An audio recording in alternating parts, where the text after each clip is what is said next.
కోపాలు చాలండి శ్రీమతి గారు, కొంచెం కూలవ్వండి మేడం గారు.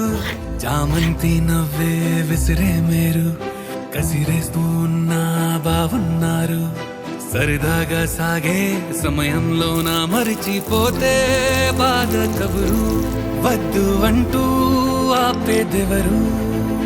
కోపాలు చాలండి శ్రీమతి గారు, కొంచెం కూలవ్వండి మేడం గారు.